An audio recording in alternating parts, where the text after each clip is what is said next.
بسم الله الرحمن الرحيم. الرحمن علم القرآن.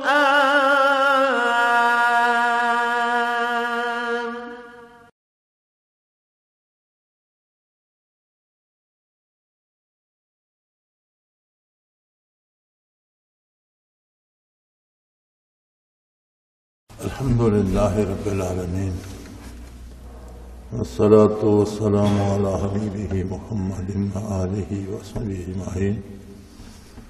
أعوذ بالله من الشيطان الرجيم. بسم الله الرحمن الرحيم.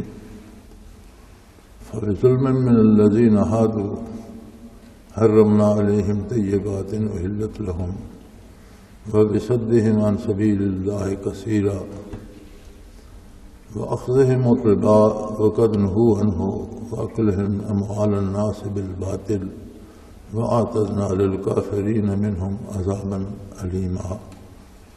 اللهم سبحانك لا علم لنا إلا ما علمتنا إنك أنت العليم الحكيم.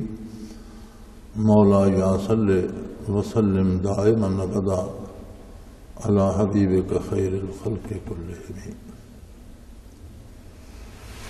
اللہ جل شانہ کی تخلیق میں انسان کے مادی وجود کے لیے بے پناہ مادی نعمتیں بھی عطا کی گئی. اگر مرض آتا ہے تو اس کے لیے دوا بھی ہے،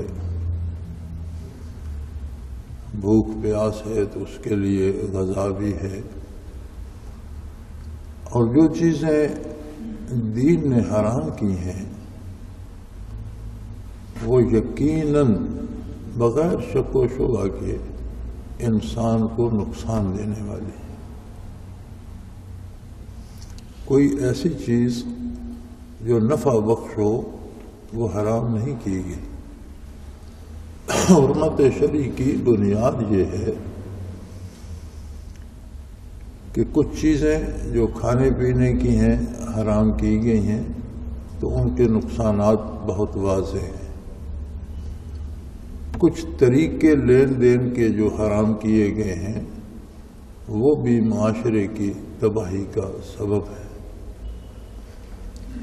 اور کچھ قوموں پر ان کے کردار کے ایسے اثرات مرتب ہوئے کہ انبیاء موجود تھے لیکن انہوں نے انبیاء کی نافرمانی کی، دنیا کا لالچ کیا، دنیا کی چیزیں ناجائز طور پر جمع کرنے کی جسارت کی، جس کے نتیجے میں فرمایا فَبِظُلْمٍ مِّنَ الَّذِينَ هَادُوا حَرَّمْنَا عَلَيْهِمْ طَيِّبَاتٍ أُحِلَّتْ لَهُمْ. بعض ایسی چیزیں جو ان کے لیے حلال بھی تھیں یہودیوں کے ظلم کی وجہ سے ہم نے ان پر حرام کر دی، حالانکہ وہ طیب چیزیں تھیں، ان کے لیے حلال تھیں. تو حرمت شرعی جو ہے وہ ایک طرح سے تنگی پیدا کر دیتی ہے. اگر حلال چیزیں منع کر دی جائیں تو زندگی تنگ ہو جاتی ہے. فرمایا وہ ظلم کرتے تھے، زیادتی کرتے تھے، لہذا ہم نے ان پر طیب اور پاکیزہ چیزیں جو حلال تھیں ان کے لیے ان کی زیادتی کی وجہ سے حرام کر دی.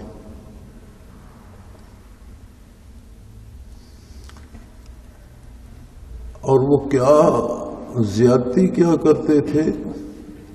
وَبِصَدِّهِمْ عَنْ سَبِيلِ اللَّهِ كَثِيرًا. ایک زیادتی تو یہ تھی کہ وہ اللہ کی راہ سے بہت شدت سے روکتے تھے، یعنی ان کی اکثر عادات و اطوار اور ان کے معاشرے کے اکثر حالات ایسے تھے کہ دوسروں کو بھی نیکی سے روکنے کا سبب بنتے تھے، برائی اور بے حیائی کو پھیلانے کا سبب بنتے تھے. ہمارا آج کا جو دور ہے ہمیں ایک شکایت تو ہے کہ ہم مسلمان ہیں اور ہم پر اللہ کی وہ رحمت نہیں ہے اور دنیا میں کفار نے ہمیں کھلونا بنا رکھا ہے اور ہر جگہ مسلمان رسوا ہو رہے ہیں، مارے جا رہے ہیں، قتل ہو رہے ہیں۔ وہ کسی نے ایک مصرع کہا تھا کہ خون مسلم آج پانی سے بھی ارزاں ہو گیا، کہ مسلمانوں کا خون پانی کی طرح بہایا جا رہا ہے، لیکن ہم یہ بھول جاتے ہیں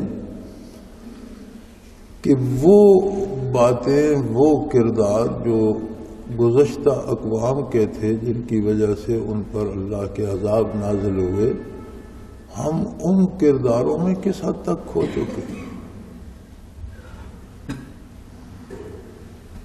یہاں ایک جملہ یہ جو ہے وَبِصَدِّهِمْ عَنْ سَبِيلِ اللَّهِ كَثِيرًا، کہ وہ بے شمار لوگوں کے لیے، بہت سے لوگوں کے لیے اللہ کی راہ پر عمل کرنے سے رکاوٹ بن جاتے تھے، مانع بن جاتے تھے، ایسا ماحول پیدا کر دیتے تھے کہ لوگ نیکی چھوڑ کر برائی میں مصروف ہو جاتے تھے۔ آج ہم بڑے فخر سے کہتے ہیں کہ یہ دور میڈیا کا دور ہے، پرنٹ میڈیا ہے، الیکٹرانک میڈیا ہے، اخبار، رسائل اور جرائد ہیں، ٹیلی ویژن کے بے شمار چینل ہیں، اور کوئی بات ہوتی ہے تو ہر بندے تک پہنچ جاتی ہے۔ لیکن ہم یہ بھول جاتے ہیں کہ ہمارا یہ میڈیا اور بالخصوص پرنٹ میڈیا ہمیں سکھا کیا رہا ہے۔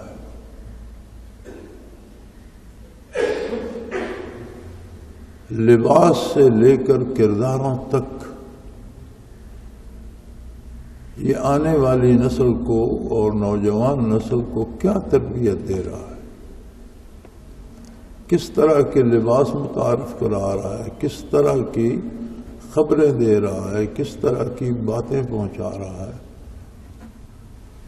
ایک عجیب بات ہے، کہا یہ جاتا ہے کہ میڈیا آزاد ہونا چاہیے، لیکن بے مہار آزادی جو ہوتی ہے وہ آزادی نہیں ہوتی، آزادی کی بھی ایک حد ہوتی ہے۔ جسے آزادی کہا جاتا ہے اس کی بھی حدود ہوتی ہیں۔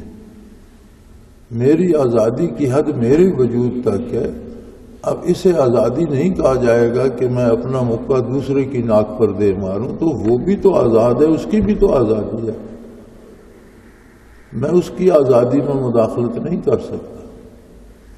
ہمارا میڈیا جو ہے اپنی آزادی کو بے راہ روی کے لیے استعمال کر رہا ہے، اور بڑی عجیب بات ہے، ایسے ایسے پروگرام دکھائے جاتے ہیں، حیرت ہوتی ہے مجھے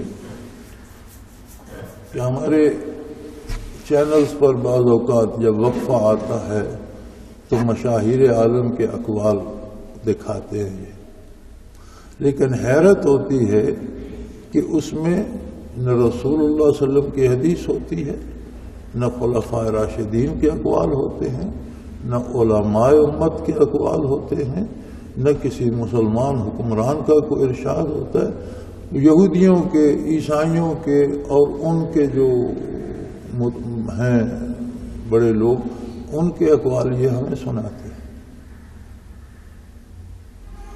بظاہر تو ایک چھوٹی سی بات ہے اور عام سی بات ہے کہ جی کسی بھی بڑے آدمی کی بات ضرور سنائی جائے، لیکن اگر اس سے بہتر بات اپنے گھر میں ہو تو وہ کیوں نہ سنائی جائے۔ کوئی بڑے سے بڑا آدمی حضور صلی اللہ علیہ وسلم کے ارشادات عالیہ کا مقابلہ کر سکتا ہے؟ کسی بڑے سے بڑے آدمی نے جو خلفاء راشدین نے ارشادات فرمائے ان کے مقابلے کی بات کی ہے؟ مسلمان حکمرانوں میں کتنے عظیم لوگ ہوئے ہیں، مجاہدین میں کتنے عظیم، 1400 سالہ تاریخ ہے۔ لباس دیکھیں تو غیر اسلامی ہے، اور ڈرامے اور فیچر دیکھیں تو ہندوؤں سے متاثر ہو کر انہی کا چربہ ہمیں دکھایا جا رہا ہوتا ہے۔ اور اب تو یہ عالم ہے کہ آدھا پاکستان ہندی کے الفاظ استعمال کرتا ہے۔ بہت سے ہندی کے الفاظ ہم اپنی بول چال میں ہندی میڈیا کو، ہندوستانی میڈیا کو دیکھ دیکھ کر اس سے سیکھ گئے۔ تو یہ وہ چیزیں ہیں کہ جب قوموں کو بے راہ روی کی طرف بلایا جائے تو قوموں کی قوموں پر عذاب نازل ہوتے. اب کیا یہ عذاب نہیں ہے کہ کہیں پانی ملتا ہی نہیں اور کہیں سیلاب آ رہے ہیں؟ کیا یہ عذاب نہیں ہے کہ دنیا میں سب سے زیادہ گندم اگانے والے ملک میں لوگوں کو کھانے کے لیے آٹا نہیں ملتا؟ یہ عذاب الہی نہیں ہے کہ آپ پیسے بھی دیں اور بڑی مہنگی دوا خریدیں اور وہ آپ کو ریت اور مٹی ملتی ہے، اس میں اصل دوا نہیں ہوتی.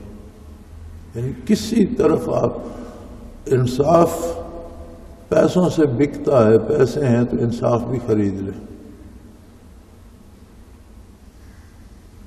اور عدالتیں خود انصاف کا خون کر رہی ہیں. عجیب بات ہے کہ سپریم کورٹ آف پاکستان کا جو چیف جسٹس آف پاکستان ہے وہ انصاف ڈھونڈتا پھرتا ہے، تو پھر کسی کو انصاف کہاں ملے؟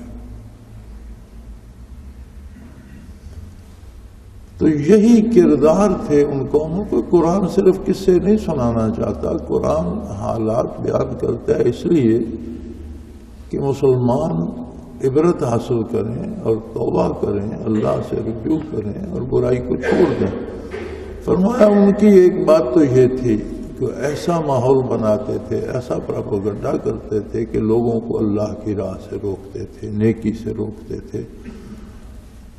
اور دوسرا یہ ہوتا تھا وہ اخذہم ربا، وہ سود کھاتے تھے، سود لیتے تھے. سود لینے کی وجہ سے ان پر اللہ کی طرف سے عذاب نازل ہوتے تھے.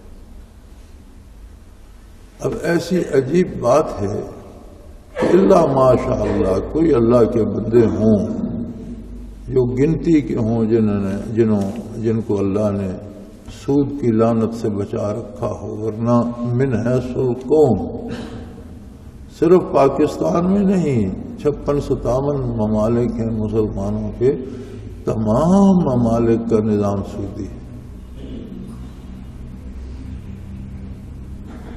اور ہر بندہ سود کے پیچھے لگا ہوا.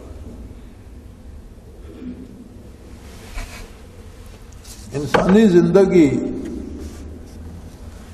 اللہ کریم کے دست قدرت میں ہے. کوئی شخص نہ کسی کو زندگی دے سکتا ہے اور نہ موت. کوئی شخص اپنی موت کے لمحے سے بھی آگاہ نہیں ہے. اور موت فنا کا نام نہیں. موت کو سمجھا ہے غافل اختتام زندگی ہے، یہ شام زندگی صبح دوام زندگی. موت ایک نئی زندگی کی ابتدا ہے، اور جس زندگی کی ابتدا موت سے ہوتی ہے وہ کبھی ختم نہیں ہوگی. اس زندگی میں یہاں سے دولت ساتھ نہیں جائے گی، پیسے ساتھ نہیں جائیں گے، جاگیریں جائیدادیں اور محلات ساتھ نہیں جائیں گے. اس میں کردار اور بنیادی طور پر عقیدہ ساتھ جائے گا. عقیدے کی بات بھی بڑی عجیب ہے. اکثر ائمہ کرام فرماتے ہیں کہ عقیدہ اعمال کا نام ہے، صرف کہنے کا نام نہیں ہے. کہ بندہ کہہ دے میں اللہ کو واحد لا شریک مانتا ہوں، میں نبی کریم صلی اللہ علیہ وسلم کی نبوت پر، آخرت پر، فرشتوں پر، جنت دوزخ پر، حساب کتاب پر، ضروریات دین پر ایمان رکھتا ہوں، لیکن جب وہ کام کرتا ہے تو اگر اس کا کام احکام الہی کے خلاف ہے تو اس کے کہنے کا کوئی اعتبار نہیں. اب سود اتنی بڑی لعنت ہے کہ اللہ کریم نے قتل کے بدلے قتل کی سزا رکھی، لیکن فرمایا قاتل کو ایذا دے کے نہ مارا جائے. طریقہ قتل ایسا نہ ہو جس میں اسے تکلیف ہو۔ سب سے سخت سزا رکھی زانی کی کہ اسے سر عام ہر بندہ پتھر مارے اور سنسار کیا جائے، اس قدر مارا جائے پتھروں سے کہ وہ ہلاک ہو جائے، اور کوئی شخص اس پر رحم نہ کھائے، لا تاخذ بہم رافہ، کوئی اس پر ترس نہ کھائے، بے رحمی سے مارا جائے۔ یہ سخت ترین سزا ہے، اس سے بڑی کوئی سخت سزا نہیں ہے۔ لیکن جب سود کی بات آئی تو فرمایا یہ سود خور جو ہیں یہ سزاؤں سے بالا تر ہیں۔ سود میرے اور میرے رسول کے ساتھ اعلان جنگ ہے۔ فَآذَنُوا بِحَرْبٍ مِّنَ اللَّهِ وَرَسُولِهِ، اگر سود کھانے سے باز نہیں آتے تو اللہ اور اللہ کے رسول سے جنگ کے لیے تیار ہو جائے۔ اب جو شخص بے تکلف سود بھی کھائے جا رہا ہے اور اسے یہ خیال بھی ہے کہ میں مسلمان ہوں، تو یہ اس کی غلط فہمی ہے۔ فرمایا یہ ایسے بے دین تھے کہ اللہ کی راہ سے روکتے تھے اور سود کھاتے تھے، حالانکہ انہیں بہت دفعہ منع کیا گیا، لیکن قد نہوا عنہ، سود سے روکا گیا تھا انہیں، لیکن وہ سود کھاتے تھے۔ اس کا مطلب ہے کہ سود نہ صرف امت مرحومہ پہ حرام ہے، پہلی امتوں پہ بھی حرام تھا، اس لیے کہ سود ایک ایسا معاشی نظام ہے جو غریب سے اور ضرورت مند سے لیتا ہے اور امیر کو اور سرمایہ دار کو دیتا ہے۔ سودی نظام معیشت میں امیر امیر تر ہوتا جاتا ہے اور غریب غریب تر ہوتا چلا جاتا ہے۔ اسلام نے اس کے مقابلے میں جو نظام دیا ہے معیشت کا، اس کا ایک پہلو ہی دیکھ لے کہ اللہ کریم نے 100 میں سے 2.5 روپے 2.5% سالانہ زکوٰۃ فرض کر دی کہ اگر کسی کے پاس 100 روپیہ اس کے اخراجات اور ضرورت سے سال بھر زائد رہے تو اس میں سے وہ 2.5 روپے اللہ کی راہ پر واپس کرے۔ یہ ایک خصوصیت اسلامی نظامی معیشت کی ایسی ہے کہ سرمایہ کہیں ایک جگہ جمع نہیں ہوتا، بلکہ اس کا 2.5% واپس معاشرے میں آ جاتا اور ہر سال آ جاتا، کسی ایک کے پاس وہ منجمد نہیں ہو جاتا اور وہ ضرورت مندوں کے پاس آتا، محتاجوں کے پاس آتا۔ لیکن انسانی مزاج ایسا ہے، ہم سب جانتے ہیں کہ دنیا چھوڑ چھوڑ کر جا رہی ہے۔ ہم نے ایسے لوگوں کو بھی دیکھا جنہوں نے اس ملک کو لوٹا، عبرت ناک موت مر گئے اور لوٹ کا مال رہ گیا، اولادیں قتل ہو گئیں، لوٹ کا مال رہ گیا، گھر تباہ ہو گئے اور لوٹ کا مال دوسروں نے لوٹ لیا، اور دوسروں کو بھی یہ عبرت نہیں آئی کہ جنہوں نے لوٹا تھا وہ چھوڑ گئے، ہم کہاں لے کے جائیں؟ زندگی کا نظام اور کائنات کی آبادی اس بات پر ہے کہ آپ دیتے کیا ہیں۔ اللہ کریم نے آپ کو بے شمار خوبیاں دی ہیں، کوئی محنت کر سکتا ہے، کوئی تجارت کر سکتا ہے، کسی کو دولت دی ہے، کسی کو علم دیا ہے، کسی کو طاقت دی ہے۔ تو جو نعمتیں اللہ نے ہمیں دی ہیں ان میں سے ہم معاشرے کو اللہ کی رضا کے لیے کیا دے رہے ہیں؟ اگر اللہ نے ہمیں علم دیا ہے تو ہم وہ کس طرح معاشرے کو تقسیم کر رہے ہیں؟ اللہ نے ہمیں دولت دی ہے تو اس سے معاشرے کے غرباء کو کیا فائدہ ہوتا ہے؟ اللہ نے ہمیں اقتدار دیا ہے تو ہم مخلوق کو کیسا انصاف فراہم کر رہے ہیں؟ دنیا کا نظام اس پہ استوار ہے۔ اب اگر سورج اپنی کرنیں روک لے تو دنیا کا نظام رک جائے۔ وہ دیتا ہے تو نظام چلتا ہے۔ ایک وجود کے اندر دل خون پمپ کرتا ہے، اب اگر یہ ہاتھ کہے کہ میں ہتھیلی تک خون روک لیتا ہوں، میں انگلیوں کو نہیں جانے دیتا، تو انگلیاں مر جائیں گی، جھڑ جائیں گی، تباہ ہو جائیں گی۔ وجود کہے جی میں اپنے میں خون رکھتا ہوں، بازوؤں کو نہیں دیتا، بازو سوکھ جائے گا۔ ان دنیا کا نظام دینے پہ استوار ہے کہ آپ کہاں تک آگے دے رہے ہیں، اس میں حیات ہے۔ جہاں آپ روکیں گے یا چھیننا شروع کر دیں گے تو خلق خدا پر سختی پیدا ہو جائے گی، مصیبت آ جائے گی، اور جب اللہ کی مخلوق کو آپ تنگ کریں گے تو اللہ آپ کو کیسے راضی رکھے گا؟ وہ آپ پر مصیبتیں بھیج دے گی۔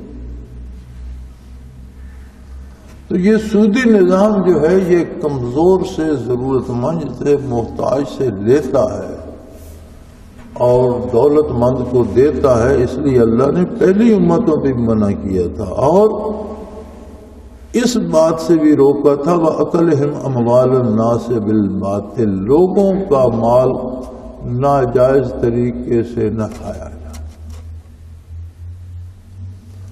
معروف طریقے جو ہیں حصول رزق کے وہ چار ہیں۔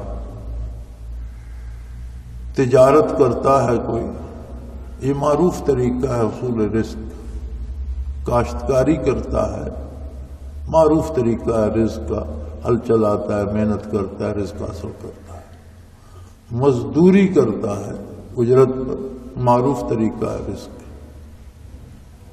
ملازمت کرتا ہے، تنخواہ لیتا ہے اور کام کرتا ہے۔ یہ چار معروف طریقے ہیں: تجارت، کاشتکاری، ملازمت اور مزدوری۔ پانچواں کوئی طریقہ پیسے حاصل کرنے کا معروف نہیں ہے، غیر معروف ہے۔ جوا کھیلے گا، چوری کرے گا، رشوت لے گا، سود کھائے گا، تو وہ سارے حرام۔ اور کسی طرح سے بھی دوسروں کا مال لے گا تو فرمایا وہ باطل ہوگا، لوگوں کا مال ناحق طریقے سے نہ کھایا جائے۔ اور جو انکار کرتے ہیں اور ان باتوں کو نہیں مانتے، وَآتَدْنَا لِلْكَافِرِينَ مِنْهُمْ عَذَابًا أَلِيمًا، ان کے لیے ہم نے بڑے دردناک عذاب بنائے۔ عذاب کا نام ہی عذاب ہے، تکلیف دہ شے ہے، پھر اس پر مزید اللہ کریم فرماتے ہیں کہ بڑے دکھ دینے والے عذاب۔ تو اللہ معاف کرے، اس دنیا میں تو انسان شاید سمجھ بھی نہ سکے کہ وہ کیسے ہوں گے۔ انسانی وجود کا نظام بڑا عجیب ہے۔ سائنس کی موجودہ تحقیق کے مطابق 2.5 کھرب سیل ہیں یا 2.5 کھرب ذرات ہیں ایک نارمل انسان کے وجود میں۔ یہ جو 2.5 کھرب سیل ہیں، ان میں زندگی اور موت کا نظام مسلسل جاری رہتا ہے۔ یعنی ہر سیل کی زندگی اتنی ہوتی ہے کہ وہ اپنے جیسا دوسرا سیل پیدا کرتا ہے، خود مر جاتا ہے۔ تو سائنسدان کہتے ہیں کہ 6 مہینے کے اندر انسان کے وجود میں 6 مہینے پہلے والا کوئی سیل باقی نہیں رہتا، پورا وجود بدل جاتا ہے، بال بدل جاتا ہے۔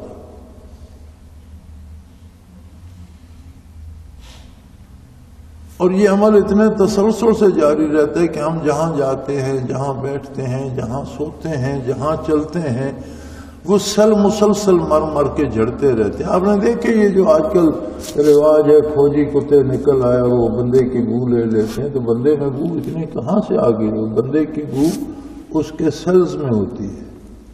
وہ مردہ سیل جہاں گرتے ہیں اسی وجود کی سمیل ان میں موجود ہوتی ہے، جو وہ سونگتے ہوئے چلے جاتے ہیں، یہاں سے گزرا، یہاں سے گزرا، یہاں سے گزرا۔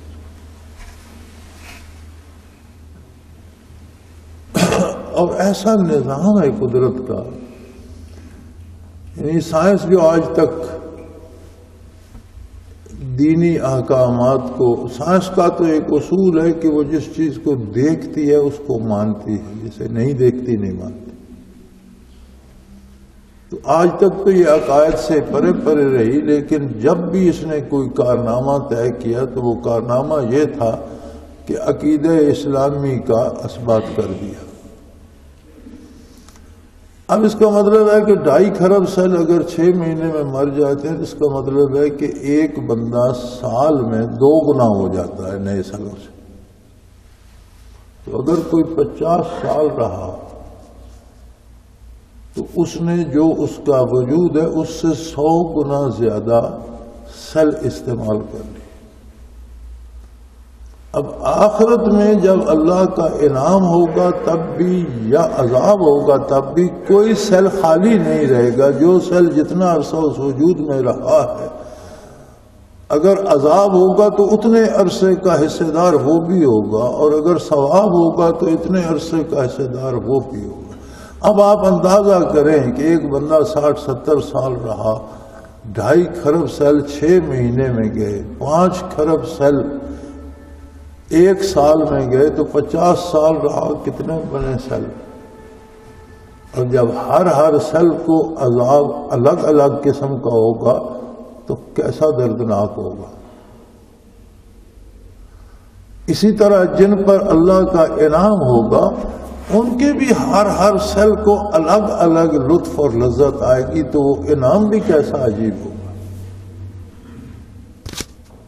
یہ بات سمجھ میں نہیں آتی کہ انسان ان لذتوں اور اس انعام کو چھوڑ کر اس دردناک عذاب کی طرف کیوں جاتا ہے۔ شاید ہمارے ذرائع ابلاغ، ہمارا کردار آنے والوں کو اس طرف لگا دیتا ہے۔ تو اگر اپنا ایک شخص کی سزا اتنی سخت ہوگی تو جب دوسروں کی جگہ بھی جنہیں وہ گمراہ کرتا ہے اسے سزا اتنی بڑی تو کیا حشر۔ اسی طرح جو نیکی کرتا ہے، بھلائی کرتا ہے اور لوگوں کو راہ ہدایت پہ لاتا ہے، اسے نہ صرف اپنے حصے کی نعمتیں ملیں گی بلکہ اس کام کے معاوضے میں بھی بے پناہ نعمتیں ملیں گی۔ سو ان کا ذکر بھی فرمایا، لیکن الراسخون فی العلم، لیکن وہ لوگ جو علم میں پختہ ہیں، جن کے پاس پکی اور کھری باتیں ہیں، سچ ہے جن کے پاس،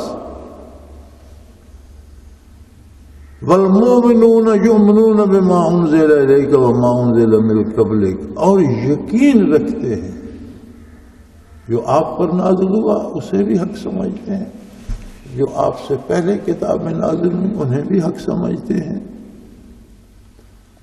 والمقیمین الصلاۃ، اللہ کی اطاعت میں سرگرم عمل رہتے ہیں، فرائض عبادات کو چھوڑتے نہیں، پوری دیانتداری، پورے خلوص اور پورے یقین سے اللہ کی عبادت کرتے ہیں۔ والموتون الزکوٰۃ، یعنی فرائض شرعی کی بجا آوری پورے خلوص اور پوری کوشش سے کرتے ہیں، مال کو اپنا نہیں اللہ کی امانت سمجھتے، اور جو اللہ نے اس پر دینے کا اپنی راہ میں حکم دیا ہے وہ دیتے ہیں۔ والمؤمنون باللہ والیوم الاخر، اور یہ سب دکھاوے کے لیے نہیں کرتے، اس لیے کرتے ہیں کہ انہیں اللہ کی عظمت پہ یقین ہے اور انہیں روز جزا پہ، آخرت پہ یقین ہے کہ ایک دن یہ محاسبہ ہونا ہے۔ اولئک سنؤتیہم اجرا عظیما، ایسے لوگوں کو جو اجر ہم دیں گے وہ بھی بہت عظیم ہوگا، وہ بھی بہت بے مثال ہوگا اور بہت بڑا ہوگا۔ تو انسانی زندگی کا یہ سارا نظام اور دائرہ کار جس پہ قرآن حکیم نے ان آیات مبارکہ میں بحث فرمائی ہے، وہ انسان کو دعوت دیتا ہے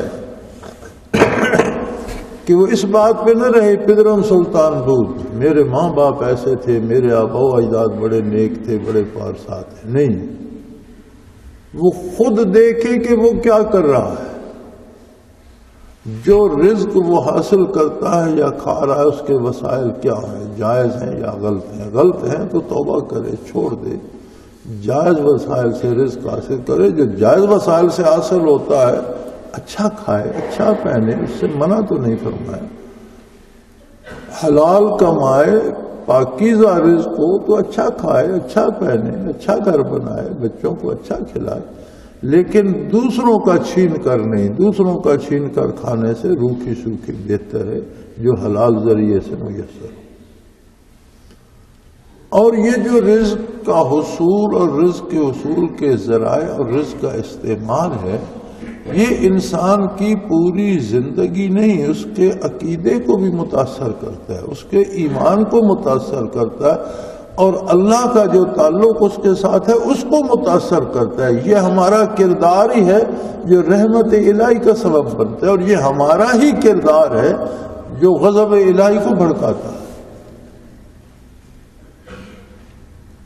تو بندے کو دیکھنا چاہیے، یہ بھی ہو سکتا ہے کہ ایک میرے گناہ کی وجہ سے ہو سکتا ہے پورے ملک کو مصیبت آئی ہوئی ہو۔ ہماری مصیبت یہ ہے کہ ہم جب اس موضوع پہ بات کرتے ہیں تو خود کو الگ کر لیتے ہیں، ہم سمجھتے ہیں میں تو فرشتہ ہوں، دوسرے گناہ گار ہیں۔ بھئی دوسروں کا معاملہ اللہ کے ساتھ اپنا ہے، آپ اپنے معاملے کو پہلے صحیح کیجیے، پہلے اپنی اصلاح کیجئے، پہلے اپنے ذرائع جو ہیں آمدن کے انہیں دیکھیے۔ جو کچھ معاشرے کو آپ دے رہے ہیں، کیا آپ معاشرے میں جھوٹ بول رہے ہیں تو دوسروں کو جھوٹ سکھا رہے ہیں، یا سچ بول رہے ہیں اور دوسروں کو بھی سچ کی تلقین کر رہے ہیں؟ دین میں کیسے ہیں؟ بزرگوں کا احترام اور چھوٹوں سے شفقت آپ کو نصیب ہے۔ آنے والی نسلوں کو آپ کیا سبق دینا چاہتے ہیں؟ ایک مدرسہ جو والدین ہوتے ہیں، یہ ایک ایسا مدرسہ ہے جس میں نہ کوئی لیکچر ہوتا ہے نہ کوئی کلاس ہوتی ہے، لیکن آنے والی نسل سارا کچھ وہاں سے سیکھ لیتی۔ باپ اگر غلط کام کرتا ہے تو بیٹا اٹھ کر نیکی کرنا بہت مشکل ہے، الا ماشاءاللہ کسی کو اللہ بچا لے، وہ جیسا باپ کا کردار ہے بیٹے ویسا بننا چاہتے ہیں، جیسا گھر کا ماحول ہے اس طرح کا ذہن اولاد کا بھی بن جاتا ہے، بغیر تقریر کیے، بغیر لیکچر دیے، بغیر کوئی کتاب پڑھا ہے۔ تو یہ بہت ذمہ داری کا کام ہے کہ ہم اپنے ماحول کو، اپنے گھر کو، اپنے خاندان کو، اپنے کھانے پینے، اپنے بات کرنے کے انداز، اپنے لین دین کو اللہ کے رسول صلی اللہ علیہ وسلم کے حکم کے مطابق رکھیں، تاکہ معاشرے میں بھی نیکی پھیلے، ہماری آنے والی نسل کی بھی اصلاح ہو، اور ہماری دنیا بھی سدھرے اور آخرت بھی سدھرے۔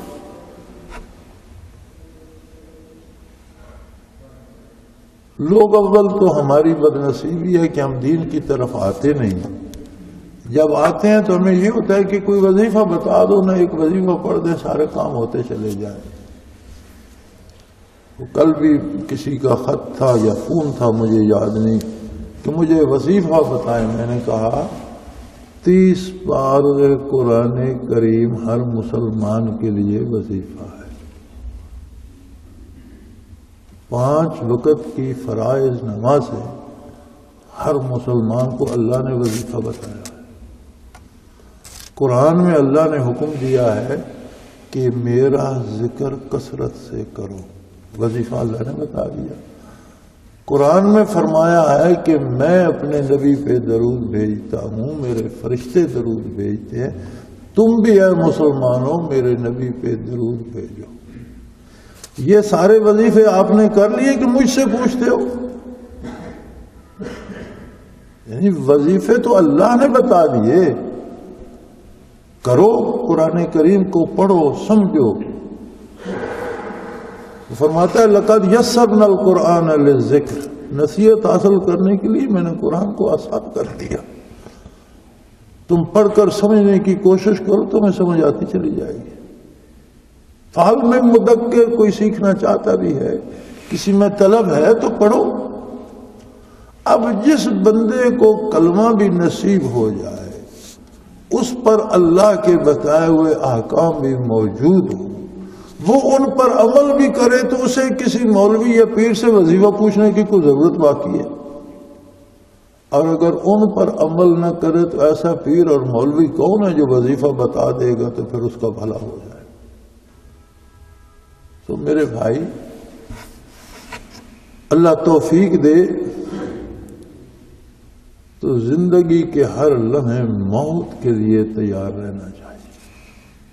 کوئی لمحہ بھی زندگی کا آخری لمحہ ہو سکتا ہے. اور مسلمان وہ ہے کہ جسے موت آئے اور اسے کوئی افسوس نہ ہو کہ فلاں کام رہ گیا، فلاں رہ گیا. اسلام یہ ہے کہ آپ ہر لمحے اللہ کے حضور حاضر ہونے کے لیے تیار، ہر وقت کی نماز ادا کر چکے ہوں، ہر وقت منہ سے کلمہ خیر کہتے ہوں، رزق حلال کھاتے ہوں، حلال کماتے ہوں. اللہ کا بلاوا آگا الحمدللہ، خوشی خوشی چلے جائے گی. الموت جسل یوصل الحبیب الی الحبیب.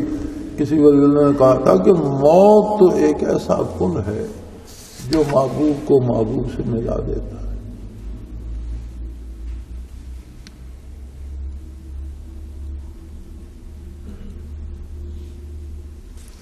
ہمارے یہاں نورپور مڈل اسکول میں ایک شاہ صاحب ہیڈ ماسٹر ہوا کرتے تھے. کبھی کبھی شعر بھی کہتے تھے. تو ان کا ایک شعر مجھے ابھی تک یاد ہے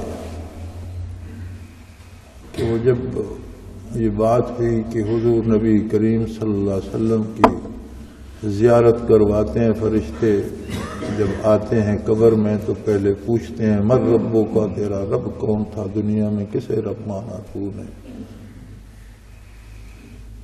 من نبیوں کا، کس کو نبی مانا، تیرا نبی کون تھا، وما دینوں کا، اور تیرا دین کیا تھا. یہ 3 سوال ہیں جو قبر میں کیے جاتے ہیں. اور اس کے بعد وہ اشارہ کرتے ہیں تو زمین صاف ہو جاتی ہے روضہ اطہر تک. اور وہ کہتے ہیں ما کنت تقول فی حق ھذا الرجل، اس ہستی کے بارے تیرا کیا خیال ہے، دنیا میں تیرا کیا رویہ تھا اس ہستی کے ساتھ. تو مومن تو درود شریف پڑھتا ہے، اس کی تو عید ہو جاتی ہے. اسی لیے بزرگوں کے مرنے پہ کہتے ہیں نا کہ فلاں کا عرس کا معنی شادی، خوشی کا کام. تو یہ جو عرس منائے جاتے ہیں ان سے مراد یہ ہوتی ہے کہ مر کر انہوں نے وصال محمدی پا لیا، یہ خوشی کا مقام ہے. تو اس نے کہا تھا کہ ہٹ جاؤ طبیبو نہ کرو میری دوا تم، ہٹ جاؤ طبیبو نہ کرو میری دوا تم، شاید کہ وہ قبر میں ہی گلے عام لگا دے،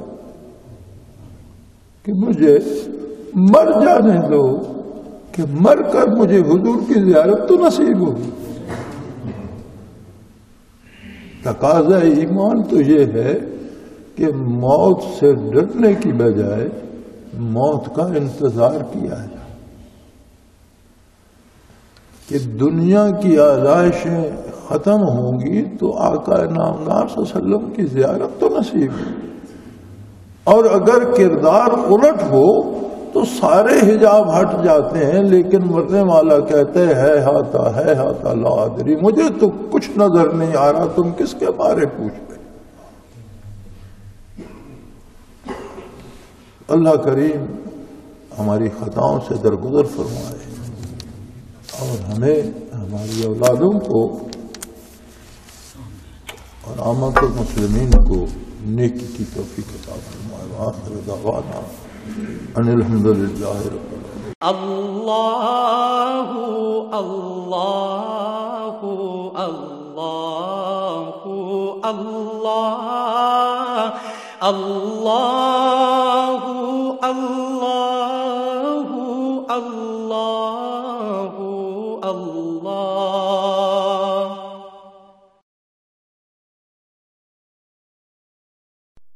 حضرت امیر محمد اکرم آوان مد ذلہ العالی دارالعرفان منارہ ضلع چکوال میں سالہ سال سے قرآن و حدیث کے اوپر خطابات کر رہے ہیں اور سلسلہ نقشبندیہ اویسیہ کے مطابق لوگوں کو ذکر الہی کی تربیت دے رہے ہیں.